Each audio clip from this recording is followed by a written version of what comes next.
Commander Jeho stood at the bridge of his massive battleship, his tall frame casting a shadow across the holographic display of the blue-green planet below. His species, the Rax, had conquered 1,000 worlds, but something about this one made his scales tingle with unease. "What do we know about them?" he asked, his voice deep and gravelly. Lieutenant Suji moved her fingers across the control panel, bringing up streams of data. "They call themselves humans. Their technology is primitive by our standards. They still use combustion engines for their vehicles, and their space vessels can barely reach their own moon." Jeho nodded slowly, pushing away his earlier sense of unease. After all, the Rax hadn't become the deadliest species in the universe by doubting themselves. Their reptilian features and natural armor had evolved over millions of years, making them the perfect warriors. "Show me their weapons," he ordered. The display changed to show various human military bases, jets lined up on runways, ships floating in vast oceans, and ground vehicles moving in formations. Jeho almost laughed. They still used solid projectiles and chemical explosives. His shift shields could withstand hits from weapons 1,000 times more powerful. Meanwhile, on Earth, Admiral Hanbin sat in the underground command center of the Earth Defense Force, staring at the massive alien fleet that had just appeared near Mars. Unlike many others in the room, he remained calm, his weathered face showing no signs of panic. "Sir," a young officer reported, "we're detecting energy readings unlike anything we've ever seen. Their smallest ship has enough power output to run all of Asia for a year." Hanbin stood up slowly, walking to the main screen. "How many ships?" 57, sir. The largest one is about the size of Manhattan." The admiral pushed his glasses up his nose, studying the formations. 20 years in the military had taught him one thing. Every force, no matter how powerful, had weaknesses. These aliens, despite their advanced technology, were arranging their ships in familiar patterns. They were thinking like warriors, and that meant they could be fought. Back on the Rax command ship, Jeho received a surprising report. The humans had detected them, but instead of the usual panic they saw on primitive worlds, Earth's military forces were moving with surprising coordination. Their ships were spreading out across their oceans, their aircraft were taking up defensive positions, and their ground forces were mobilizing efficiently. "Interesting," Jeho muttered. "They're not running around like headless prey animals." Delmai, the ship's chief scientist, spoke up from her station. "Commander, I've been analyzing their global information network. These humans, they have an unusual amount of combat experience." "Against what?" "Each other." Jeho scoffed. "That's hardly impressive." "Yes, but," Delmai hesitated, "their military history shows remarkable adaptation. They've developed countless strategies and counter-strategies. They think about warfare differently than any species we've encountered." Jeho waved his hand dismissively. "Primitive warfare is still primitive. Prepare the warning message. Give them the standard 48 hours to surrender. It's more than generous." As Lieutenant Suji prepared the message, Admiral Hanbin was already putting his plan into motion. He'd studied the alien fleet's formation and energy signatures for hours now. They were powerful, yes, but also predictable. They positioned their ships like predators surrounding prey. "They think we're weak," Hanbin told his officers. "And that's exactly what we want them to think." He turned to Captain Do-hyun, his best tactical commander. "How long until the special preparations are ready?" Do-hyun checked his tablet. 6 hours, sir. All major military bases are already implementing Protocol Omega." Hanbin nodded. The aliens might have technology centuries ahead of Earth's, but humans had something else. Thousands of years of thinking about how to defeat stronger enemies. As the sun set over Earth that day, two very different commanders prepared for what was to come. Jeho, certain of an easy victory, and Hanbin, ready to show these aliens why humans had survived countless wars and disasters. The Rax were about to learn that sometimes the deadliest weapon isn't the most advanced technology, but the mind that wields it. Lieutenant Suji took a deep breath as she prepared to send the warning message to Earth. In her years of service to the Rax Empire, she had delivered this message countless times. The response was always the same: fear, panic, and quick surrender. The message was simple and direct. To the inhabitants of Earth, we are the Rax, masters of 1,000 worlds. Your planet has been chosen for integration into our empire. You have 48 hours to surrender. Resistance will result in your extinction. Sujai sent the message on all frequencies, making sure even Earth's primitive communication systems could receive it. She expected the usual flood of panicked responses. Instead, there was silence for several minutes. Commander Jeho drummed his clawed fingers on his command chair. Have they received the message? Yes, Commander, Suji answered. There. She paused, checking her readings again. They're taking their time to respond. In the Earth Defense Force headquarters, Admiral Hanbin read the message again. Around him, his officers waited quietly. The old admiral took off his glasses, cleaned them slowly, and put them back on. Send them our response, he said calmly. Captain Duhyun looked up from his station. Sir, shouldn't we discuss this with the world leaders first? Hanbin shook his head. We've already agreed on the response. These aliens expect us to beg. Let's show them something different. Back on the Rax command ship, Suji's eyes widened as she received Earth's response. It was just 3 words. Come and try. The bridge fell silent. In all their conquests, no species had ever responded with such boldness. Jeho stood up from his chair, his tail swishing in agitation. They're mocking us, he growled. Show me their military movements. Delmai, the scientist, brought up the latest scans. Something strange, Commander. They're not gathering their forces in obvious defensive positions. Instead, they're dispersing. On Earth, Hanbin was overseeing the implementation of his plan. Military bases appeared to be emptying. Ships were leaving their ports. Aircraft were relocating to civilian airports. Sir, a young officer asked, won't the aliens see this as retreat? Hanbin smiled slightly. That's exactly what we want. Let them think we're running scared. He turned to Duhyun. Are the special units in position? Yes, sir. Teams are hidden in every major city. The new weapons are distributed. Everything is ready. The Admiral nodded. Now we wait. In her private lab aboard the Rax ship, Delmaida was studying human historical records. What she found made her increasingly nervous. These humans had a habit of winning wars they should have lost. They had stories, thousands of them, about smaller forces defeating larger ones, about primitive weapons overcoming advanced ones. She sent an urgent message to Commander Jeho. Sir, I strongly recommend we study them more before attacking.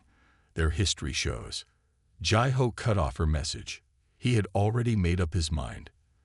These humans were just another primitive species, and their brave response was nothing but false courage. He turned to Suji. Send them another message, he ordered. Tell them they now have 24 hours. Their disrespect will cost them half their time.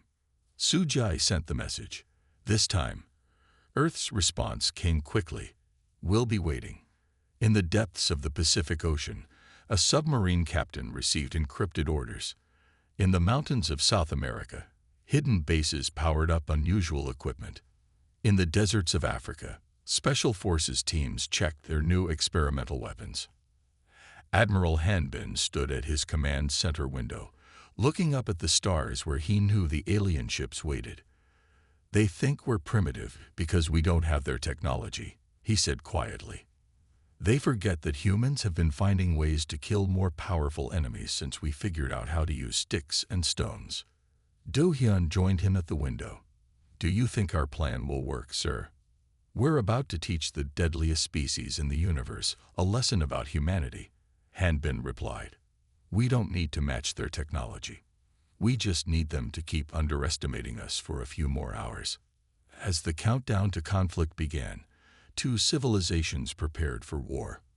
One relied on overwhelming power, the other on centuries of learning how to defeat exactly that kind of enemy. Commander Jeho chose a remote military base on a small Pacific island for the Rax's first attack. It seemed like an easy target, just a few buildings, a short runway, and some primitive radar equipment. He sent only 3 ships, saving the rest of his fleet for more important targets. "This will show them what they're facing," he told his officers. "Once they see our power, they'll surrender like all the others." The 3 Rax ships descended through Earth's atmosphere, their shields glowing bright orange from the heat. Lieutenant Suji monitored the human communications, expecting panic. Instead, she heard nothing. The base appeared empty. "Commander," she said, "I'm not detecting any movement at the target." Jeho smiled, showing his sharp teeth. "They've run away." "Even better." He turned to his weapons officer. "Fire a warning shot. Show them what real power looks like." The smallest Rax ship fired its energy cannon. A bright blue beam hit the runway, turning the concrete into molten rock. But as the beam hit, something strange happened. Hidden mirrors around the base reflected and split the energy beam, sending it in different directions. "What's happening?" Jeho demanded. Before anyone could answer, dozens of small objects launched from hidden underground bunkers. They weren't missiles or any weapon the Rax recognized. They were simple metal balls, but they were moving incredibly fast. "Primitive projectile weapons," Jeho scoffed. "Our shields will." He didn't finish his sentence. The metal balls split open just before hitting the shields. Inside each one was a mix of chemicals that reacted with the shield's energy, creating holes in the protective barrier. Captain Do-hyun watched from his hidden command post near the base. "Now," he ordered into his radio. More hidden weapons activated. Some fired electromagnetic pulses tuned to the exact frequency of Rax systems. Others launched nets made of simple steel cables, but coated with materials that stuck to the ship's hulls and disrupted their sensors. "Impossible," Jeho shouted as warning lights flashed across his bridge. "These are just primitive weapons." Dame's voice came over the ship's comm system. "Sir, they're not primitive. They're clever. They're using our own technology against us. The energy from our shields, the heat from our engines, they found ways to turn it all into weapons." The smallest Rax ship lost power first. Its shields were down, its engines were tangled in the steel nets, and its weapons were offline. The second ship tried to help but got caught in the same trap. The third ship, Jeho's command vessel, barely managed to escape back to high orbit. In the Earth Defense Force headquarters, Admiral Hanbin watched the battle feeds with calm satisfaction. "Report," he ordered. "2 enemy ships disabled, sir," an officer replied. "No casualties on either side. Our new weapons worked exactly as planned." Hanbin nodded. "And now they know we can hurt them. Send in the recovery teams. I want those ships studied before they can self-destruct." Back in orbit, Jeho faced the first defeat of his career. "How?" He asked nobody in particular. "How did they do this?" Delmai spoke up from her science station. "Sir, I've been studying their history. Humans have a long tradition of defeating superior forces. They don't try to match power with power. They find clever ways to turn an enemy's strength into a weakness." Jeho stared at the planet below. 2 of his ships, defeated by a species that hadn't even reached their own moon yet. It wasn't just impossible, it was humiliating. "Commander," Sujai reported, "the humans are sending a message." "What do they say?" Jeho asked, dreading the answer. "Just one word, sir. Next." In his command post, Do-hyun was already packing up to move to another location. The humans had won their first battle against the galaxy's deadliest species, but the war was just beginning. Thanks to Admiral Hanbin's plan, they had shown the Rax something important. Humanity didn't need advanced technology to be dangerous.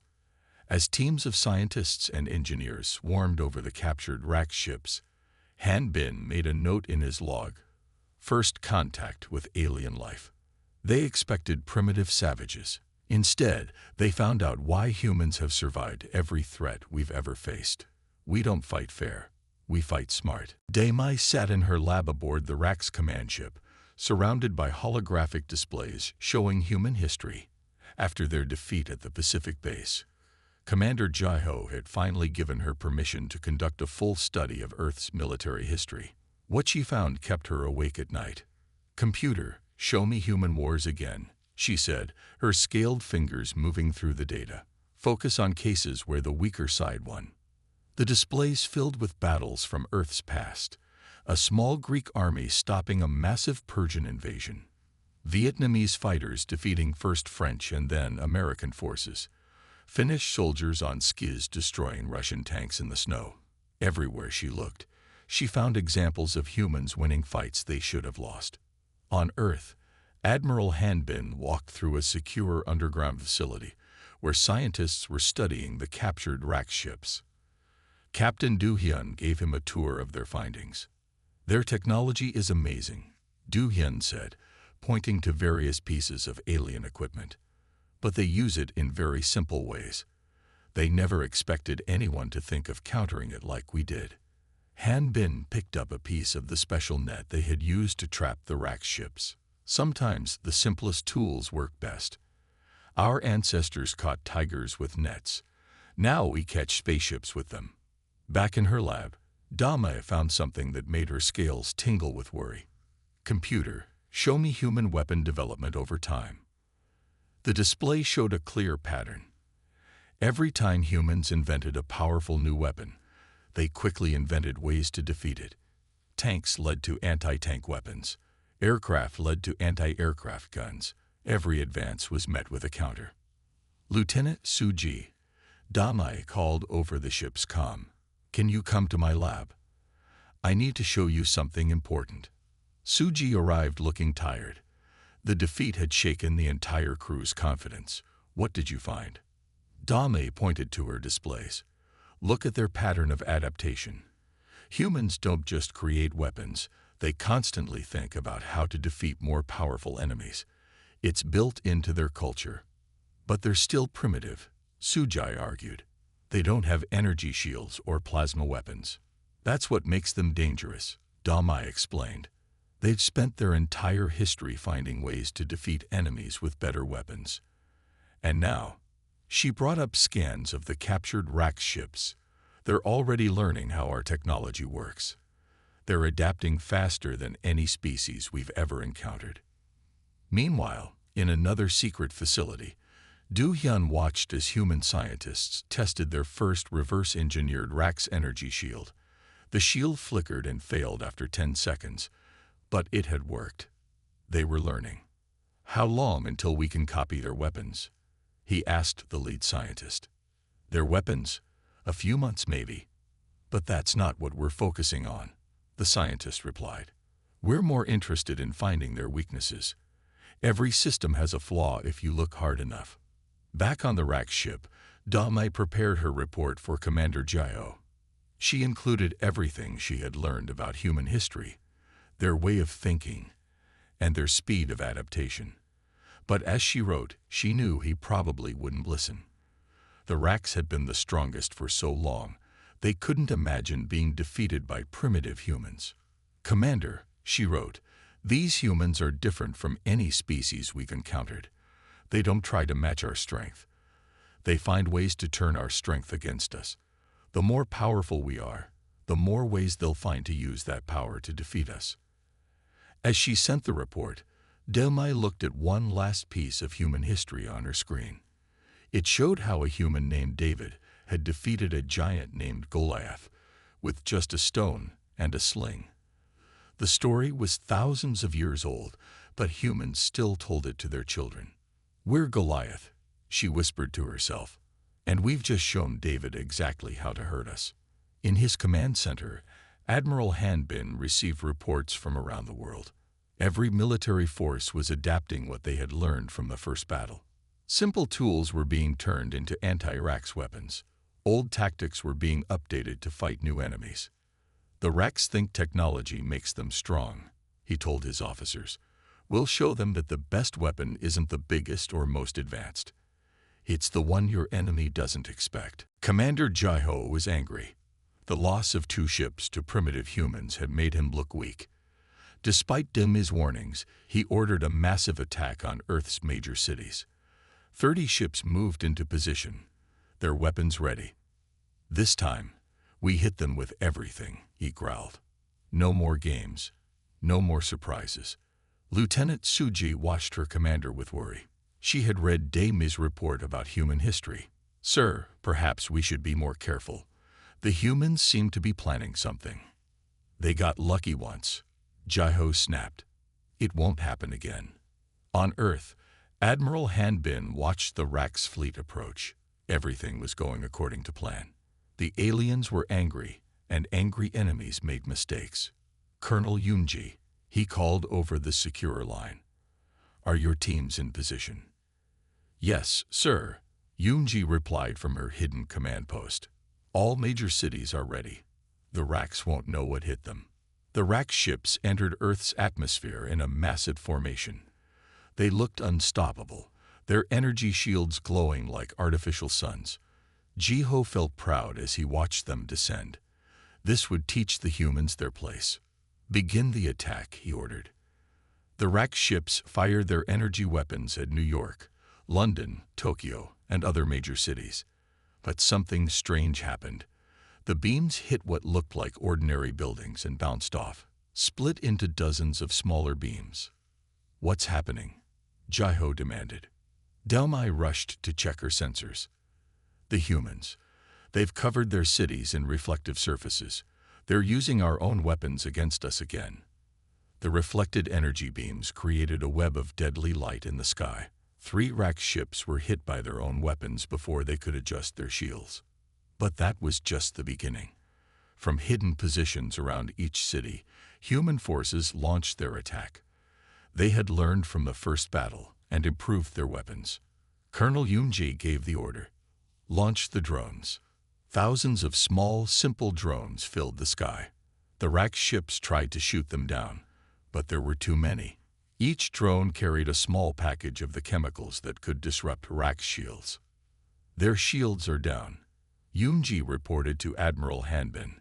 Moving to Phase 2. From the oceans, submarines launched special torpedoes that could track Rax engine signatures. From the ground, modified air defense systems fired shells filled with the sticky nets that had worked so well in the first battle. Commander Jai-Ho watched in horror as his mighty fleet was caught in the human trap. "How are they doing this? They're supposed to be primitive." Dami's voice came over the comm. "Sir, they've learned from every battle in their history. They know how to fight enemies stronger than themselves. And now they've learned how our technology works." The Rax ships tried to fight back, but the humans had planned for everything. When the aliens adjusted their shields to stop the reflected energy beams, the humans switched to electromagnetic pulses. When the Rax moved higher to escape the drones, human spacecraft launched from hidden bases on the dark side of the moon. "Retreat," Jai-Ho finally ordered. "Get us out of here." But only 12 of his 30 ships were able to escape. The rest were trapped, disabled, or destroyed by their own reflected weapons. In the Earth Defense Force headquarters, Admiral Hanbin allowed himself a small smile. "Report. 18 enemy ships captured or destroyed." "Sir," Captain Do-hyun reported. "Our casualties are minimal. The city defenses worked perfectly." "And our special surprise?" Hanbin asked. Do-hyun grinned. "The tracking devices are attached to all the ships that escaped. We know exactly where their main fleet is hiding." On the Rax command ship, Jai-Ho stared at the planet below in disbelief. How had these primitives defeated his best ships? His empire had conquered 1,000 worlds, but none had ever fought back like this. "Commander," Suji said quietly, "the humans are broadcasting a message to us." "What do they say?" Jai-Ho asked, dreading the answer. "They say, 'Ready for round 3. Delmai looked at her latest scans of Earth with growing respect. The humans hadn't just beaten them. They had done it by turning the Rax's greatest strengths into weaknesses. And now, she realized, they were learning even more from each battle. Commander Jeho sat alone in his quarters, watching recordings of the battles against Earth. His tail lay still, his normally proud posture gone. For the first time in his long career, he felt doubt. "Computer, play the shield failure from the first battle again," he ordered. The holographic display showed the moment when simple human chemicals had torn holes in Rack's shields. Shields that could stop plasma cannons and energy beams, defeated by a basic chemical reaction. Someone knocked on his door. "Enter," he said quietly. Daimai walked in, carrying a datapad. She had dark circles under her eyes from days without sleep, studying human warfare. "Commander," she said, "I need you to see something important." She placed the pad on his desk. "This is why we keep losing." Jeho looked at the pad. It showed scenes from human wars throughout history. "More primitive battles?" he asked. "No, sir. Look closer," Daimai urged. "Look at how they fight." The display showed humans fighting in different ways across time. They used simple tools in clever ways. They turned enemy weapons against them. They found weaknesses in stronger forces. In every war, Daimai explained, humans look for ways to defeat enemies with better weapons. They don't try to match power with power. They think differently. Meanwhile, on Earth, Admiral Hanbin and Captain Do-hyun walked through a new facility. Scientists were studying the captured Rack ships, learning their secrets. "How long until we understand their shield technology?" Hanbin asked. A scientist looked up from her work. "We already do, sir, but we're not trying to copy it. We're finding better ways to defeat it." Do-hyun picked up what looked like a simple metal ball. "What's this?" "That's our newest weapon," the scientist said proudly. "It uses the Rax's own shield energy to create a feedback loop. The stronger their shields, the faster it defeats them." Back on the Rax ship, Jeho was beginning to understand. He watched more battle recordings, but this time he looked for what he had missed before. "They knew," he said suddenly. "They knew exactly how to fight us before we even attacked." Daimai nodded. "Because they've been thinking about fighting stronger enemies for their entire history. Every human child learns stories about defeating giants. They don't see our power as unbeatable. They see it as a challenge to overcome." Lieutenant Sujoi entered with new reports. "Sir, we've detected unusual activity around Earth.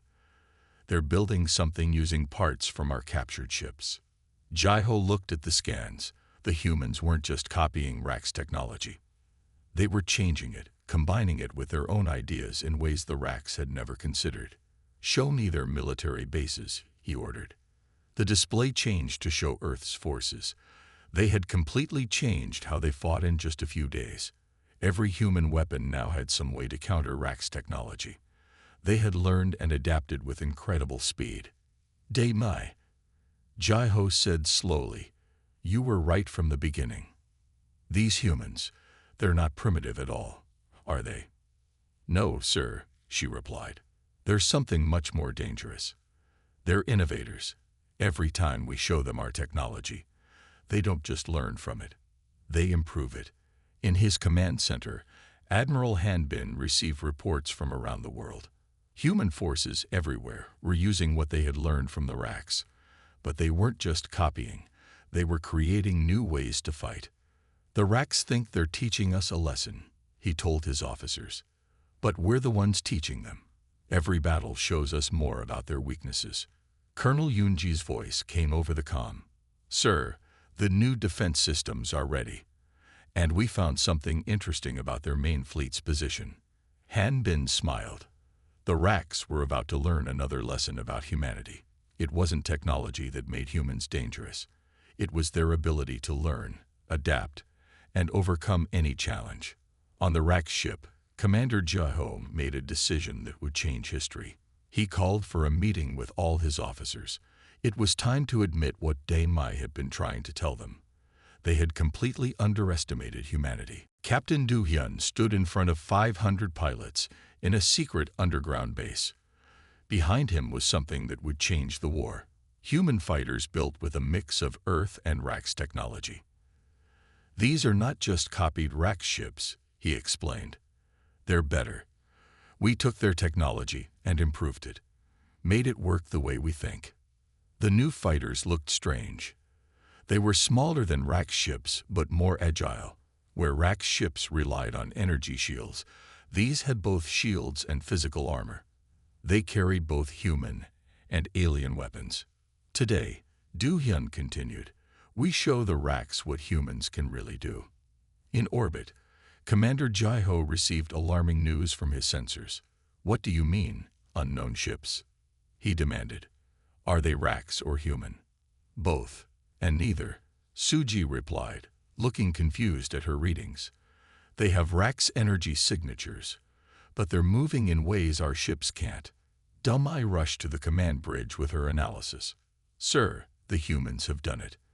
They've taken our technology and made it their own. But they're not just copying us. They're improving everything they touch. Jae-ho watched the scanner as hundreds of the new human ships rose from hidden bases around Earth. They moved in formations he had never seen before, using tactics that made no sense to his Rax military training. How did they build so many so quickly? He wondered aloud. On Earth, Admiral Hanbin gave the order they had been waiting for. Begin Operation Lightning.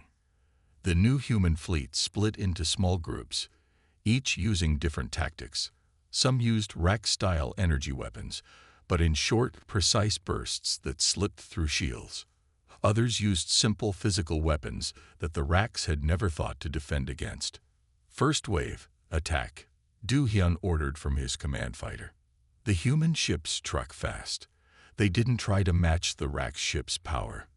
Instead, they used their smaller size and better maneuverability to find weak spots in the Rax formation. How are they flying like that? Jae-ho asked as another Rax ship fell to the human attack. Our ships can't make turns that sharp. Because they're not thinking like Rax, Dumai explained. They took our engines but redesigned them based on how human fighter pilots think. They're not trying to be us. They're making our technology work for them. The battle in orbit became chaos for the Rax. Their traditional formations fell apart against enemies that didn't fight the way they expected. Every time they adjusted their tactics, the humans had already moved on to something new. Sir, Sujai called out, they're using some kind of new weapon. Small devices attached to Rax ships, creating strange effects. Some disrupted shield frequencies. Others interfered with sensor systems. The humans had studied every piece of Rax technology. They had captured and found ways to turn it against its makers. Do-hyun led his squadron through the Rax fleet's defenses. Remember your training, he told his pilots. We're not trying to overpower them. We're using their strength against them. The human ships danced through space, combining Earth's best flying skills with improved alien technology. They didn't try to match the Rax ship for ship. Instead, they broke into small groups, each attacking in different ways. This is impossible, Jae-ho whispered as he watched his mighty fleet fall into confusion. More than half his remaining ships were disabled or destroyed. The others were scattered, their formation broken. In the Earth Defense Force headquarters, Admiral Hanbin watched the battle with quiet satisfaction. Send the message, he ordered. All across the battlefield, the human ships broadcast the same words in the Rax language. This is what happens when you underestimate humans. We don't just learn, we improve. As his command ship shook from another hit, Jae-ho finally understood. The humans hadn't just learned to use Rax technology. They had made it better, combining it with their own ideas in ways the Rax had never imagined. Full retreat, he ordered. But as his surviving ships tried to escape, he knew this was more than just another defeat. The humans had changed the game entirely. They had taken the Rax's greatest strength and made it their own, but better. Supreme Commander Minho stood in the Great Hall of the Rax High Command. The massive room was filled with the Empire's most powerful leaders, all gathered to discuss one problem. Earth. Show us again, Minho ordered, his voice echoing in the quiet hall. Show us how these humans defeated our best fleet. The holographic display in the center of the room came to life, showing the recent battles. The leaders watched in silence as human forces repeatedly outmaneuvered and defeated Rax ships. Commander Jai-Ho, Min-Ho called, "Step forward and explain what happened." Jai-Ho moved to the center of the hall, standing next to the hologram. His scales were dull from stress and lack of sleep. "Supreme Commander, the humans, they're different from any species we've ever fought." "Different how?" Min-Ho asked. "They're primitive. They barely have space travel." "That's what I thought too," Jai-Ho admitted. "But being primitive isn't their weakness. It's their strength." He gestured to Damai, who had been invited to present her research. Damai stepped forward, nervous but determined. "Honored leaders, humans have spent their entire history fighting enemies stronger than themselves. They don't think like us. We see power as the answer to everything. They see power as a puzzle to solve." She showed scenes from human history, battles where smaller forces had defeated larger ones. "Look at how they fight. They never try to match strength with strength. They find clever ways to turn an enemy's power against them." The Rax leaders watched as the display showed how humans had adapted their technology. Simple chemicals that could break shield frequencies, small fast ships that could outmaneuver larger ones, new weapons that combined human and Rax ideas in ways the Rax had never considered. "But how did they learn our technology so quickly?" one leader asked. "Because they never stopped thinking about how to defeat it," Damai explained. "From the moment they saw our ships, they were already planning how to beat them. They don't see advanced technology as magic. They see it as a tool they can understand and improve." Supreme Commander Min-Ho walked through the hologram, studying the human ships. "These designs, they're not copied from our ships. They're different." "Yes," Jai-Ho said. "They took our technology and made it better. They didn't try to be us. They made our technology work the way they think." In the back of the hall, Lieutenant Suji displayed intercepted human communications. They showed Earth's military forces sharing information, adapting tactics, and learning from every battle. "They learn faster than any species we've encountered," Sujai reported. "Every time we fight them, they come back stronger, not just with better weapons, but with better ways of fighting." Min-Ho turned to face the gathered leaders. "For 1,000 years, we've been the strongest. We thought that made us the best. But these humans," he paused, looking at the display of Earth's forces, "they've shown us something we forgot long ago." "What's that?" "Supreme Commander," someone asked. "That true strength isn't just about having power," Min-Ho said. "It's about how you use it. These humans, with their primitive thinking, have done something no other species has done. They've made our own technology work better than we can."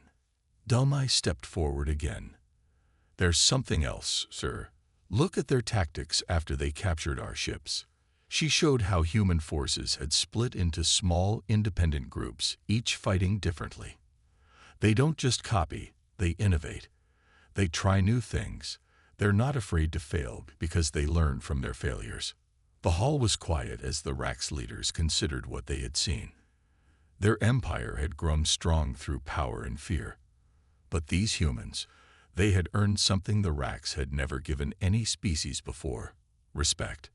Supreme Commander Min-Ho made his decision. "We've been fighting the wrong way," he announced. "We thought we were teaching them a lesson. Instead, they taught us one. It's time we recognize what these humans really are, not primitives to be conquered, but equals who have earned their place among the stars." The peace treaty signing ceremony took place in a large glass building in Geneva, Switzerland. Humans and Rax sat together as equals, something that had never happened before in the history of the Rax Empire. Admiral Hanbin stood at the entrance, greeting both human and Rax leaders. Next to him, Commander Jai-Ho had traded his battle armor for formal diplomatic clothes. Both of them had dark circles under their eyes from days of negotiating the treaty. "Strange, isn't it?" Hanbin said quietly to Jai-Ho. "A month ago, we were trying to destroy each other." Jai-Ho nodded. A month ago, I thought your people were primitive. Now, he looked around at the building, where human and Rax technology worked together in ways his people had never imagined. Now I wonder who was really primitive. Inside the main hall, Supreme Commander Minho addressed the gathered delegates. His massive frame stood at the podium, but his posture was different from the usual Rax stance of superiority. For 1,000 years, he began, the Rax Empire has ruled through power. We thought being the strongest meant being the best. He paused, looking at the human delegates. The humans have shown us we were wrong. In the audience, Delmai sat next to Colonel Yunji. The Rax scientist and the human officer had become friends while working on the first joint research project between their species. Your people adapted our technology so quickly, Delmai whispered. How did you know you could do it? Yunji smiled. We didn't. We just knew we had to try. Humans are good at trying impossible things. Captain Du-hyun stood at the back of the hall, watching as human and Rax leaders signed the historic treaty. It wasn't just a peace agreement, it was a partnership. The Rax would share their technology, and the humans would share their way of thinking. The first joint fleet will be ready in 6 months, he told Lieutenant Suji, who stood beside him. Human pilots flying ships we designed together. Suji nodded. Our engineers still can't believe some of your ideas. Making ships smaller but more agile, combining physical armor with energy shields. It's so simple, but we never thought of it. At the podium, Minho continued his speech. The humans have earned something no other species has, our respect. Not because they matched our power, but because they showed us a better way to use it. In a laboratory beneath the building, scientists from both species were already working together.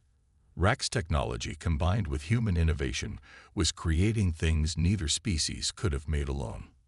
Look at this, a human scientist said to her Rax colleague, showing him a new design. If we use your energy systems but arrange them the way we arrange jet engines. The Rax scientist's eyes widened. That would make the ship twice as fast, while using half the power. How do your people think of these things? Admiral Hanbin and Commander Jiho walked through the lab together, watching their people work side by side. Both of them remembered the battles. But now they saw something more important. 2 species learning from each other. Your people fought brilliantly, Jiho said. But this, he gestured at the cooperation around them. This is your greatest victory. Hanbin shook his head. Not a victory. A beginning. Your people have the power. We have the innovation. Together, we can do things neither of us could do alone. As the ceremony ended, Supreme Commander Minho made one final announcement. From this day forward, Earth is not just an ally of the Rax Empire. They are our equals, our partners, and our teachers. The hall erupted in applause from both humans and Rax. Delmai looked at Yunji with tears in her eyes. Do you know what this means? No Rax leader has ever called another species their teachers. Yunji smiled. That's because no other species showed them that being powerful isn't enough. True strength comes from learning, adapting, and working together. Outside the building, Earth's sun was setting. Its light shone on the new flags flying side by side, the flag of Earth and the flag of the Rax Empire. They were different, but they flew at the same height. Equal, respected, together. The deadliest species in the universe had finally met their match, not in power, but in the human ability to learn, adapt, and turn any challenge into an opportunity. It was the beginning of a new era for both species.